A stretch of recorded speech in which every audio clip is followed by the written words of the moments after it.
श्री सच्चिदानंद सतगुरु साईनाथ महाराज की जय। श्री साईं सच्चरित्र अध्याय 5।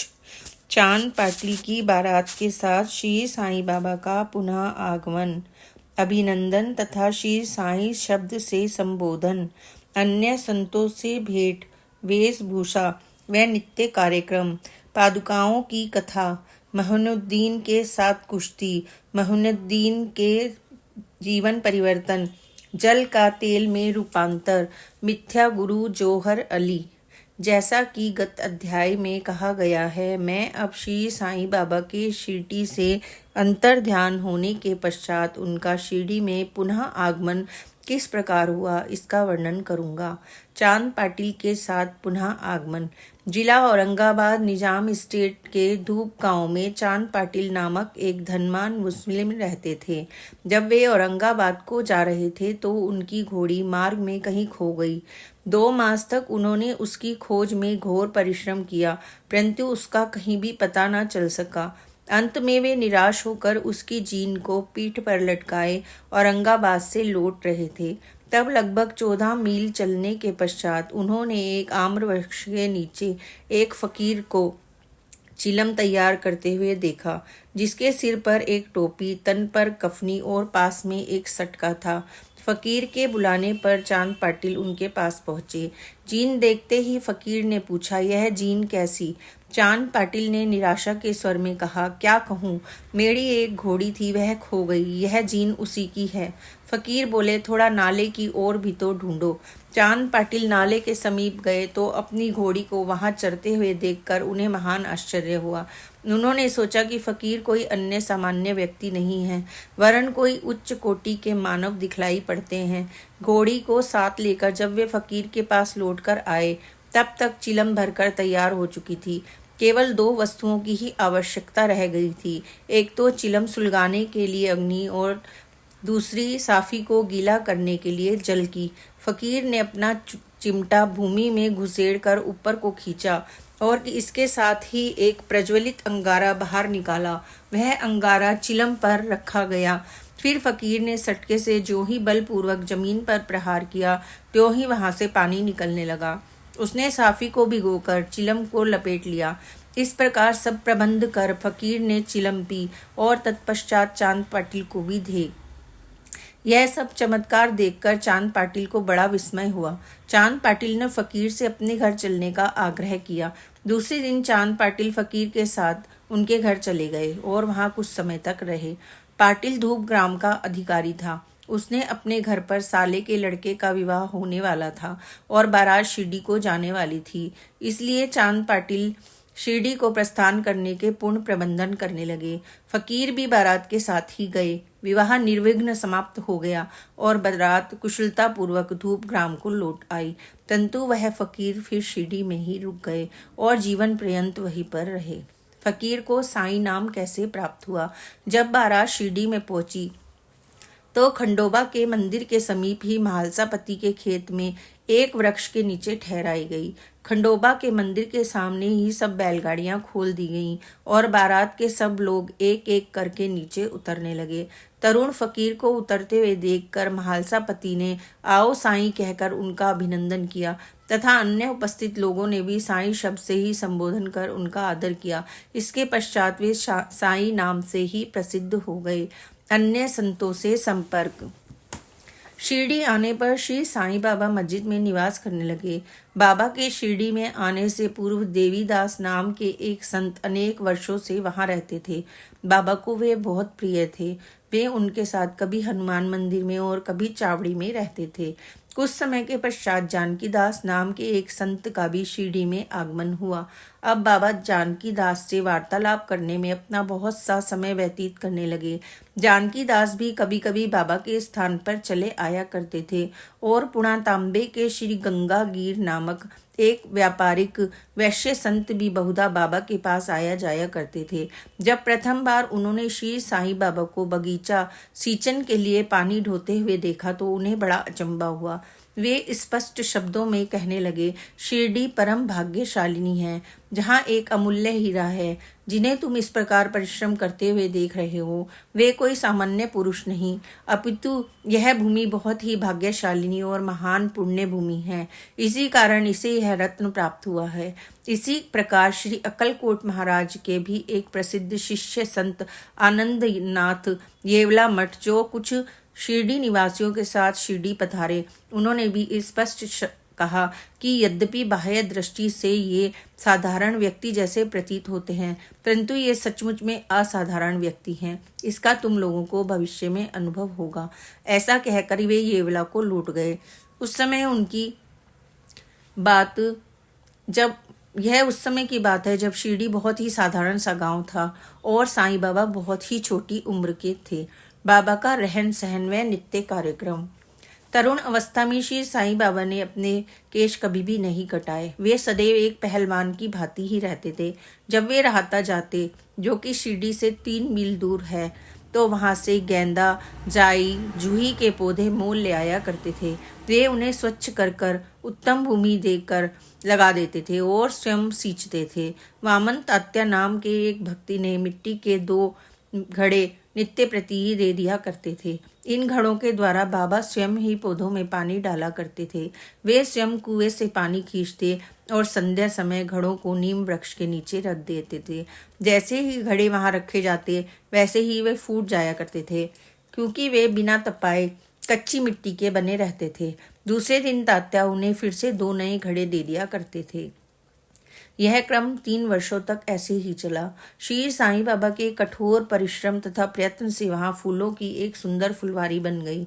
आजकल इसी स्थान पर बाबा के समाधि मंदिर की भव्य इमारत शोभायमान है, जहां सहस्त्रों भक्त आते जाते रहते हैं।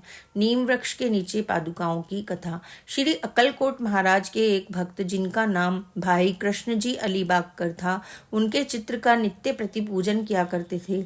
एक समय उन्होंने अक्कलकोट शोलापुर जिला जाकर महाराज की पादुकाओं का दर्शन एवं पूजन करने का निश्चय किया, परंतु प्रस्थान के पूर्व ही अक्कलकोट महाराज ने स्वप्न में दर्शन देकर उनसे कहा कि आजकल तो शिरडी ही मेरा विश्राम स्थल है और तुम वहां जाकर ही मेरा पूजन करो। इसलिए भाई ने अपने कार्यक्रम में परिवर्तन कर शिरडी आकर श्री साईं बाबा जी की पूजा की। वे आनंद पूर्वक शिरडी में 6 मास तक रहे और इस स्वप्न की स्मृति स्वरूप उन्होंने पादुकाएं बनवाई। शके संख्या 1834 में श्रावण में शुभ दिन देखकर नीम वृक्ष के नीचे वे पादुकाएं स्थापित कर दी गईं। दादा केलकर तथा उपासनी महाराज ने उनका यथा विधि स्थापना उत्सव संपन्न किया। एक दीक्षित ब्राह्मण पूजन के लिए नियुक्त कर दिया गया और प्रबंधन का कार्य एक भक्त सगुण मेरू नायक को सौंपा गया। कथा का पूर्ण विवरण। थाने के सेवानिवृत्त मामलदार श्री बी वही देव, जो श्री साईं बाबा के एक परम भक्त थे, उन्होंने सगुण मेरू नायक और गोविंद कमलाकर दीक्षित से इस विषय में पूछताछ की। पादुकाओं का पूर्ण विवरण श्री साईं लीला भाग संख्या 11 1 पृष्ठ 25 में प्रकाशित हुआ है, जो निम्न प्रकार है। शक 1834 में बंबई के एक भक्त डॉक्टर रामराव कोठारे बाबा के दर्शनार्थ शिरडी आए। उनका कंपाउंडर और उनके एक मित्र भाई कृष्ण जी अलीबागकर भी उनके साथ में ही आए। कंपाउंडर और भाई की सगुण मेरू नायक तथा जी के दीक्षित से घनिष्ठ दोस्ती हो गई। अन्य विषयों पर विवाद करते समय इन लोगों को विचार आया कि श्री साईं बाबा जी के शिरडी में प्रथम आगमन तथा पवित्र नीम वृक्ष के नीचे निवास करने की ऐतिहासिक स्मृति के उपलक्ष्य में क्यों न पादुकाएं स्थापित की जाएं। अब जब पादुकाओं के निर्माण पर विचार विमर्श होने लगा, तब भाई के एक मित्र कंपाउंडर ने कहा कि यदि यह बात मेरे स्वामी कोठारे को विदित हो जाए तो इस कार्य के निमित्त अति सुंदर पादुकाएं बनवा देंगे। यह प्रस्ताव सबको मान्य हुआ और डॉक्टर कोठारे को भी इसकी सूचना दी गई। उन्होंने शिरडी आकर पादुकाओं की रूपरेखा बनाई तथा इस विषय में उपासनी महाराज से भी खंडोबा के मंदिर में भेंट की। उपासनी महाराज ने उसमें बहुत से सुधार किए और कमल फूल आदि खींच दिए और नीचे लिखा श्लोक भी रचा, जो नीम वृक्ष के महात्म्य व बाबा की योग शक्ति का द्योतक है, जो इस प्रकार है। सदा निम्ब वृक्षस्य मूलाधिवासात् सुधास्रात् विडं उत्तमं प्राप्रियं तं तरुकल्पवृक्षाधिकं साधयन्तं नमामीश्वरं सद्गुरुं साईनाथम। अर्थात मैं भगवान साईनाथ को नमन करता हूँ, जिनका सानिध्य पाकर नीम वृक्ष कटु तथा अप्रिय होते हुए भी अमृत वर्षा करता है। इसमें अनेक व्याधियों से मुक्ति देने के गुण होने के कारण इसे कल्प वृक्ष से भी श्रेष्ठ कहा गया है। उपासनी महाराज का विचार सर्वमान्य हुआ और कार्य रूप में परिणित हुआ। पादुकाएं बंबई में तैयार कराई गईं और कंपाउंडर के हाथ शिरडी भेज दी गईं। बाबा की आज्ञा अनुसार इनकी स्थापना श्रावण की पूर्णिमा के दिन की गई। इस दिन प्रातःकाल 11 बजे जी के दीक्षित उन्हें अपने मस्तक पर धारण कर खंडोबा के मंदिर से बड़े समारोह और धूमधाम के साथ द्वारिका माई में लाए। बाबा ने पादुकाएं स्पर्श कर कहा कि ये भगवान के श्री चरण हैं, इनकी नीम वृक्ष के नीचे स्थापना कर दो। इसके बाद एक दिन पूर्व ही बंबई के एक पारसी भक्त पास्ता शेठ ने 25 रुपयों का मनी आर्डर भेजा। बाबा ने ये रुपए पादुकाओं की स्थापना के निमित्त दे दिए। स्थापना में कुल 100 रुपये व्यय हुए, जिसमें 75 रुपये चंदे द्वारा एकत्रित हुए। प्रथम 5 वर्षों तक डॉक्टर कोठारे दीपक के निमित्त 2 रुपये मासिक भेजते रहे। उन्होंने पादुकाओं के चारों ओर लगाने के लिए लोहे की छड़ें भी भेजी।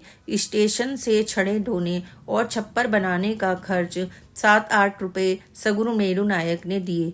आजकल जरबाड़ी पूजन करते हैं और सगुण मेरू नायक नैवेद्य अर्पण करते हैं तथा संध्या को दीपक जलाते हैं। भाई कृष्ण जी पहले अक्कलकोट महाराज के शिष्य थे। अक्कलकोट जाते हुए शके 1834 में पादुका स्थापन के शुभ अवसर पर शिरडी आए और दर्शन करने के पश्चात जब उन्होंने बाबा से अक्कलकोट प्रस्थान करने की आज्ञा मांगी, तब बाबा कहने लगे, अरे अक्कलकोट में क्या है, तुम वहां व्यर्थ क्यों जाते हो, वहां के महाराज तो यही हैं। यह सुनकर भाई ने अक्कलकोट जाने का विचार त्याग दिया। पादुकाएं स्थापित होने के पश्चात वे बहुधा शिरडी आया करते थे। श्री बी वही देव ने अंत में लिखा है, इन सब बातों का विवरण हेमाड पंत को नहीं था, अन्यथा वह श्री साईं सच्चरित्र में लिखना कभी नहीं भूलते। मोहिनुद्दीन तंबोली के साथ कुश्ती और जीवन परिवर्तन। शिरडी में एक पहलवान रहता था जिनका नाम मोहिनुद्दीन तंबोली था। बाबा का उससे किसी विषय पर मतभेद हो गया। फलस्वरूप दोनों में कुश्ती हुई और बाबा हार गए। इसके पश्चात बाबा ने अपनी पोशाक और रहन सहन में परिवर्तन कर दिया। वे कफनी पहनते, लंगोट बांधते और एक कपड़े के टुकड़े से सिर ढकते थे। वे आसन तथा शयन के लिए एक टाट का टुकड़ा काम में लाते थे।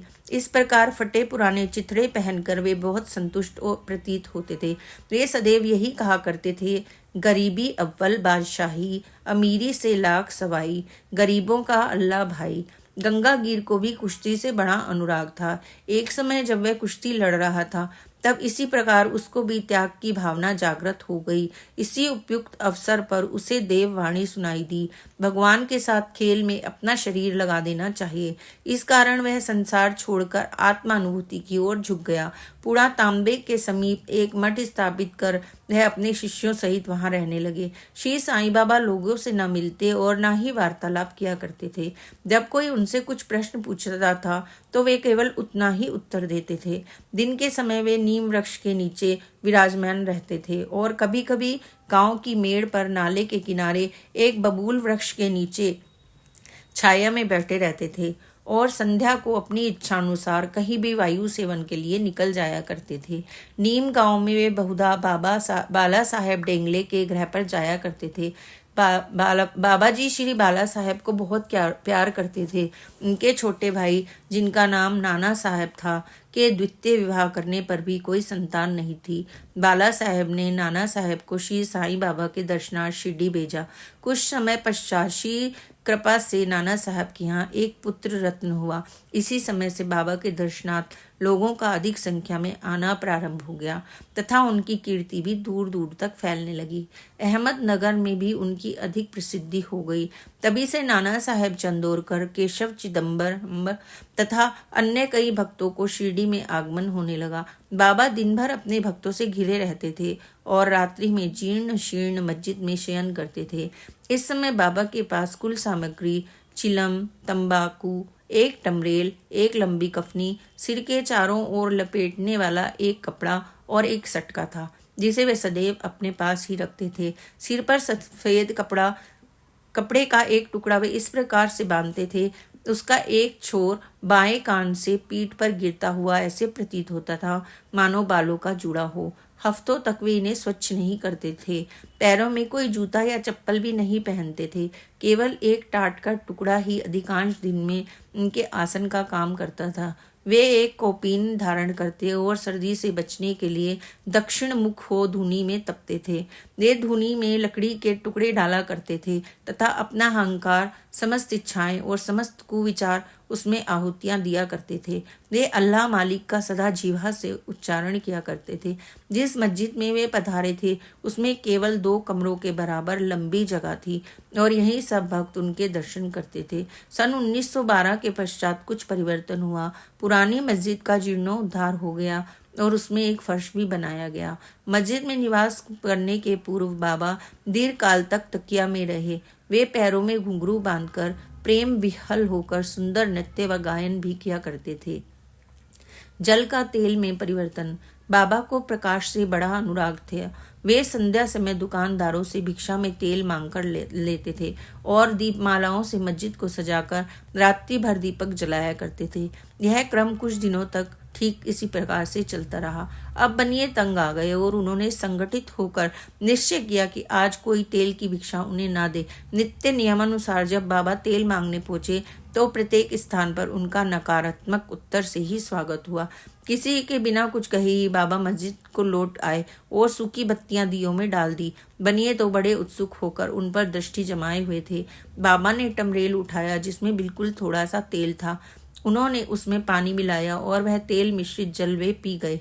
उन्होंने उसे पुनः टीन पाट में उगल दिया और वही तेलिया पानी दियों में डालकर उन्होंने उन्हें जला दिया। उत्सुक बनियों ने जब दीपकों को पूर्ववत रात्रि भर जलते हुए देखा तब उन्हें अपने कृत्य पर बड़ा दुख हुआ और उन्होंने बाबा से क्षमा याचना की। बाबा ने उसे क्षमा कर भविष्य में सत्य व्यवहार रखने के लिए सावधान किया। मिथ्या गुरु जौहर अली। उपयुक्त वर्णित कुश्ती के 5 वर्ष के पश्चात जौहर अली नाम के एक फकीर अपने शिष्यों के साथ रहता आए। वे वीरभद्र मंदिर के समीप ही एक मकान में रहने लगे। फकीर विद्वान थे। कुरान की आयतें उन्हें कंठस्थ थी। उनका कंठ मधुर था। गांव में वे बहुत से धार्मिक और श्रद्धालु जन उनके पास जाने लगे तथा उनका यथा योग्य आदर भी होने लगा। लोगों से आर्थिक सहायता प्राप्त कर उसने वीरभद्र मंदिर के पास एक ईदगाह बनाने का निश्चय किया।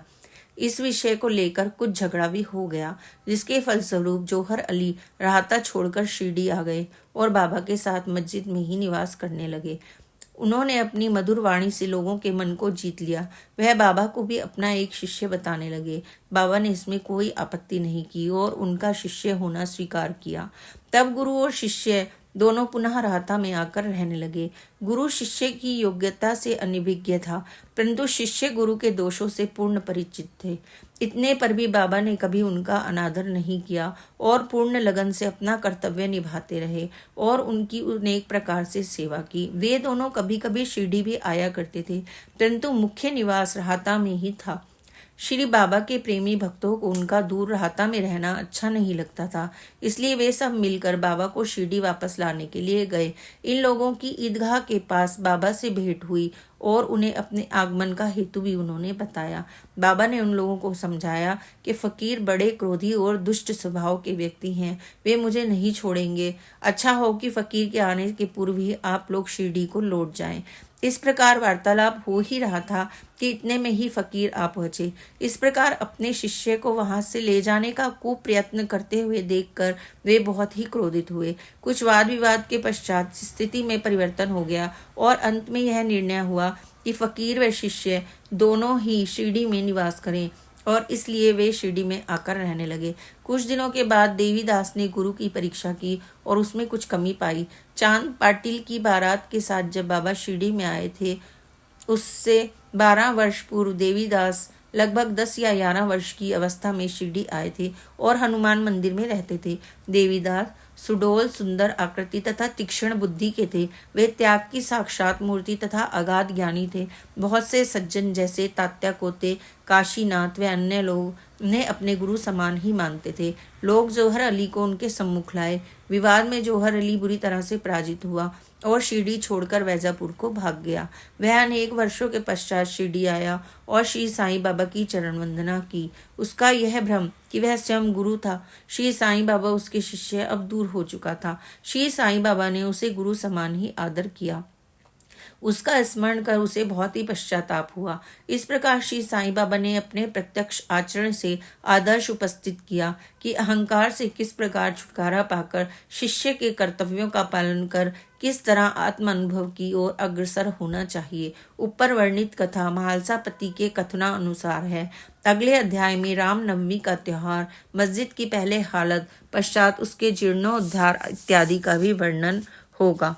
श्री सद्गुरु साईनाथ अर्पणम अस्तु। शुभम भवतु। श्री सच्चिदानंद सद्गुरु साईनाथ महाराज की जय। Please like and subscribe this channel. Online दर्शन के लिए please comment in box. Om Sai Ram, जय साई राम, ओम साई राम।